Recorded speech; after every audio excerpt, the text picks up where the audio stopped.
Olá, eu sou Alice Miller, estou cursando o primeiro período de pedagogia e vou contar resumidamente a história da novela O Caçador de Palavras, de Valci Carrasco. Palavras compõem o universo de qualquer pessoa, as complicadas, as mais usadas, as desconhecidas, as indispensáveis, as amorosas, as de desprezo. Difícil imaginar uma situação sem elas. Assim, iniciamos essa novela de Valci Carrasco. Valci, que nasceu no interior de São Paulo, na cidade de Bernardino de Campos, em 2 de dezembro de 1951, iniciou sua carreira como jornalista e estreou como autor no teatro, com as peças Batom e Êxtase. Escreveu livros infantis como Vida de Droga e O Menino Narigudo. Escreveu também novelas de muito sucesso, como Chica da Silva, na TV Manchete, em 1996, e O Cravo e a Rosa, na Rede Globo, em 2000. Em 1993, publicou o livro infanto-juvenil O Caçador de Palavras, pela editora Ática, e é nesta obra de Valci que encontramos o personagem Júlio Malatesta. Júlio não tinha família e estava insatisfeito com seu trabalho de desenhador de gráficos de venda. Ele se sentia como uma página em branco e esperava descobrir um sentido, um objetivo, uma atividade que lhe desse paixão. Júlio gostava de ir ao cinema, era praticamente uma mania, e um dia, devido a isto, sua história começou. Após cochilar no meio do filme, Júlio terminou trancado no cinema. E, em meio ao desespero e procurando uma solução, Júlio acabou por encontrar sua paixão, ajudando a apoiar uma lata de biscoito. Pela primeira vez, algo tinha despertado Júlio e fazia ele vibrar. Finalmente, ele sentia que podia escrever nas páginas em branco de sua vida. Júlio havia se apaixonado pelas palavras. Devido ao seu fascínio pelas palavras,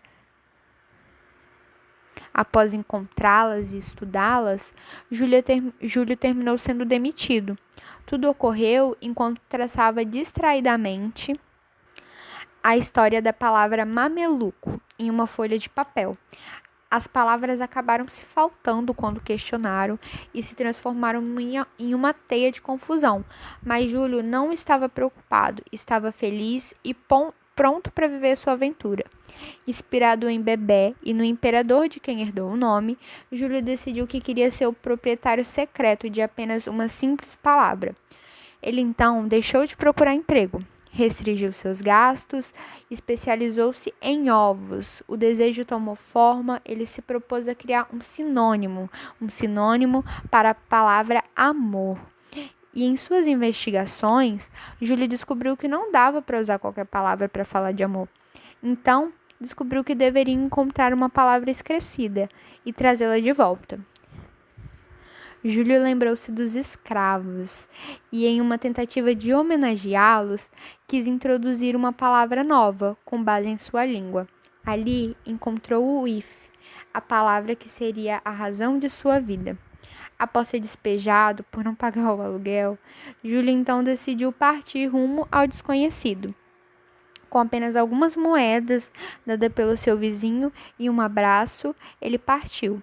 Sua riqueza era o if, sua vida um sonho prestes a começar, e seu destino as palavras iriam decidir.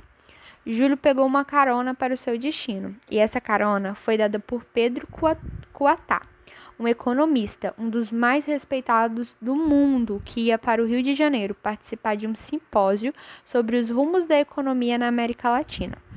Após uma longa conversa no carro, Júlio e Pedro sofreram um acidente. E ao acordar, quando perguntado sobre quem era, Júlio, sem pensar muito, mas com tantas ideias e possibilidades, se apropriou da identidade de Pedro e de sua influência como economista e partiu do hospital em seu lugar para participar de uma conferência, com a convicção de que ninguém iria duvidar. Assim como ninguém duvidou do homem que não sabia japonês, no conto de Lima Barreto. A conferência havia ido muito bem, e Júlio até pensou em fugir logo dali, mas estava no meio de pessoas influentes, era a chance de levar seu if. Foi em meio à esperança de levar sua palavra que Júlio embarcou para Angra dos Reis, em um encontro de fim de semana com os economistas e empresários que queriam tirar informações do Pedro, mas cujo Júlio os enganara direitinho. Um dos economistas possuía um anel com brasão, que chamou muito a atenção de Júlio. Entre tudo aquilo, Júlio seguia em busca de viver momentos românticos para expressar o seu if. Assim, se aproveitou de uma certa tarde na beira da praia e disse a Nélia, que o confundiu com um espirro. Mas ao ouvir a explicação de Júlio, achou muito criativo. Depois de levar sua palavra e conseguir fazer com que Nélia também dissesse, Júlio havia cumprido sua missão. Ele só não sabia como iria sair daquela situação.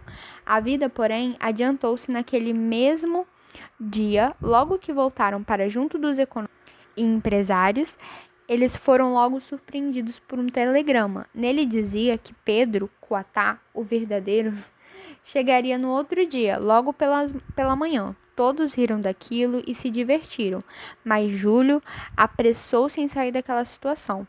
Com a desculpa de que iria trocar de roupa, Júlia subiu para os seus aposentos. Foi até o quarto do colega, que possuía um anel de brasão, que chamou tanto a sua atenção, e o roubou. Logo após, Júlio se enturmou com o tal colega e tratou de incluir numa partida de jogos de cartas e deixou por lá, para que ele não desconfiasse e não se desse conta do sumiço do anel. Ele ainda deu o último beijo em Nélia e, como prova de sua honestidade, deixou os documentos de Pedro e um pedido de desculpa para trás. Assim, saiu cuidadosamente e se escondeu, partindo bem cedinho no outro dia para a praia, em uma lancha. Júlio partiu para Paraty e, ao avistar a cidade, furou o fundo da lancha, agarrou uma boia e deixou que ela afundasse. Ele esperava que fosse levado até a praia, como um náufrago, mas as coisas não saíram como planejado. Então, como último alento, cravou os dedos na boia, deixando o anel com brasão à mostra. Turistas salvaram Júlio, pensando que talvez, devido ao seu anel, ele fosse realmente um nobre. Dessa forma, ele foi levado para um motel em Paraty, onde conheceu Maria Isabel. Para ela, Júlio Malatesta se apresentou como Júlio Castellana, que remeteria a um nobre italiano. Júlio não foi para lá à toa, sabia que ali se hospedaria a aristocracia para a grande festa da inauguração do museu, com joias da coroa. Havia lido num jornal. Júlio contou para Maria Isabel e os outros que havia sofrido um naufrágio. Alimentou a história de que era um italiano, disse que morava sozinho e se dedicava à ecologia. Ainda entremeou as suas frases com algumas palavras italianas, e todos acreditaram. Júlio e Maria Isabel ficaram íntimos. Ela o emprestou alguns trajes e ele ajudou a organizar a festa e a exposição. As joias da exposição eram valiosíssimas e o governo pagara um grande seguro para ressarcir a família caso fossem roubadas. Certa noite, enquanto caminhavam na praia, Júlio tratou de deixar sua palavra. Disse if para Maria Isabel e encheu-a de ilusões.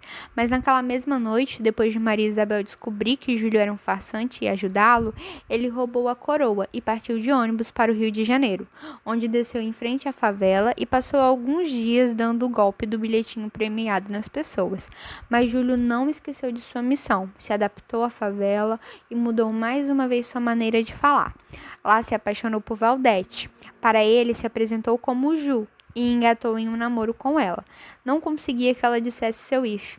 Ela achava a palavra muito estranha e para ela soava como um espirro. Um dos motivos de Júlio se refugiar no morro era para tentar vender a tal coroa. E seus novos amigos o ajudaram a encontrar um comprador. Júlio até fez planos com dinheiro, mas ao levar a coroa para ser examinada, descobriu que ela era falsa. Maria Isabel havia o enganado. Ao ajudar Júlio a roubar a coroa, a mesma receberia o valor do seguro e ninguém desconfiaria dela. Júlio havia sido golpeado pela princesa e logo ao voltar não podia nem trabalhar em seu golpe, pois havia um grupo de policiais vigiando o local.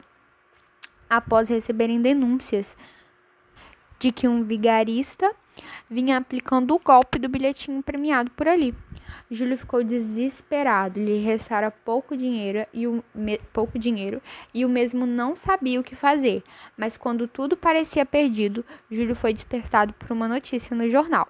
Uma atriz americana visitaria a cidade e participaria de uma festa. De repente, Júlio não queria mais gravar o seu if apenas em português, queria levá-lo para outros idiomas. Cego de ambição para ser um patrono de todos os idiomas, Júlio procurou o endereço da festa, alugou um smoke e entrou na festa, com a desculpa de que iria consertar o som. Ele então adentrou a festa, estava deslumbrado e tratou de encontrar a atriz. Ela estava no terraço e a noite estava linda e romântica. Ele se aproximou com um ar melancólico e disse: "If". Ela olhou espantada e sem entender nada, óbvio. Ele a tomou em seus braços e a beijou. Surpreendentemente, ela correspondeu e eles voltaram junto para a festa. Ao voltar, porém, ele ouviu um grito. Era Nélia. Ao seu lado estava Pedro. Maria Isabel também estava presente com um grupo de nobre e olhava apavorada para aquela situação. Houve um grande alarido e Júlio passou a ouvir: "Peguem, peguem!" Os empregados vieram da cozinha e, para sua surpresa, Valdete também estava lá trabalhando e chorava.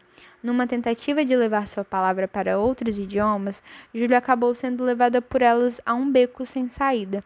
Terminou detido e cercado por palavras desagradáveis: falsa identidade, peculato, apropriação indébita, estelionato, vigarice.